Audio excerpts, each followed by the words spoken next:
It is a judgment of the committee that cigarette smoking contributes substantially to mortality from certain specific diseases and to the overall death rate. The taste is great. In January 1964, the Surgeon General published a comprehensive report linking cigarette smoke with cancer and other deadly diseases.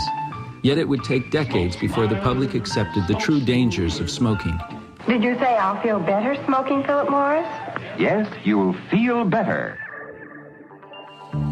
How did the tobacco companies manage to lie to the public in the face of all the scientific evidence? They realized that the science didn't need to be disproven.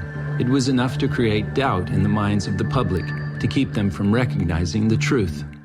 Tens of thousands of doctors in all branches of medicine, in all parts of the country, were asked that question. What cigarette do you smoke, doctor? The brand named most was Camel. The cigarette companies sought to reassure the public that their product wasn't dangerous. That is wonderful. Even though it was, and they knew it to be so at the time.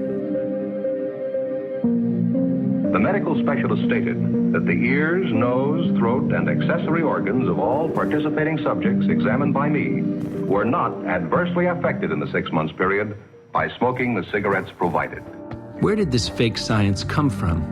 The tobacco industry funded private institutes and individuals to create phony science and disseminate it, creating the appearance there was a debate where there was none. Much of this phony science came from this man, Dr. Frederick Seitz, and the institute he co-founded, the Marshall Institute.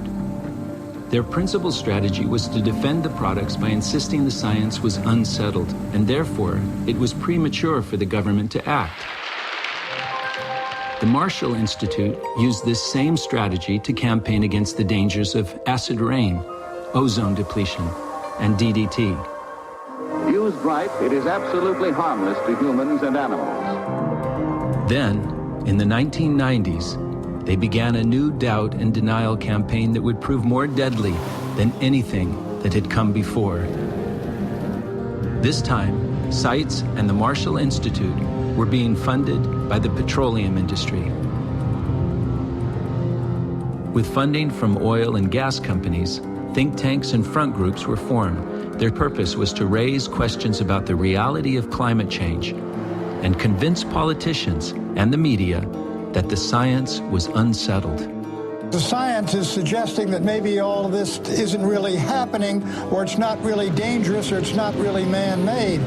Holes are being poked in the whole theory of global warming. Global warming is the biggest delusion of our lifetime. Man doesn't control his climate. God controls the climate. Come on! Evaluating propaganda isn't that simple. Recognizing the technique is one step. Another step is to know the purpose. Underlying it all is a simple concept. The public can't understand the complex science of climate change.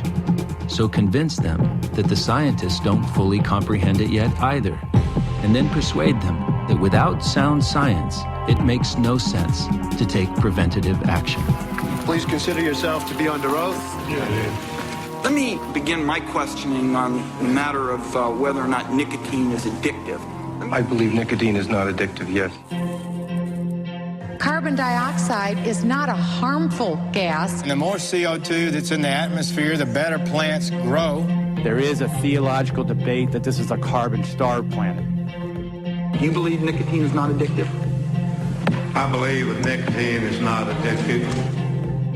And that the Earth is actually cooling now. Turns out the planet may be cooling. The globe hadn't warmed in the last decade. The science is wrong. The economics is wrong. None of this snake oil science stuff that is based on this global warming, Gore-Gate stuff. There are a substantial number of scientists who have manipulated data. Forget about all that global warming. I don't believe climate change is real. Do I believe scientists? No! I'm confused. How can you know what to believe when there's so much propaganda? The truth can only remain hidden for so long. In reality, there is no remaining reasonable doubt about man's influence on climate change. This time, it is not the lives of millions at stake, but billions. And I too believe that nicotine is not addictive.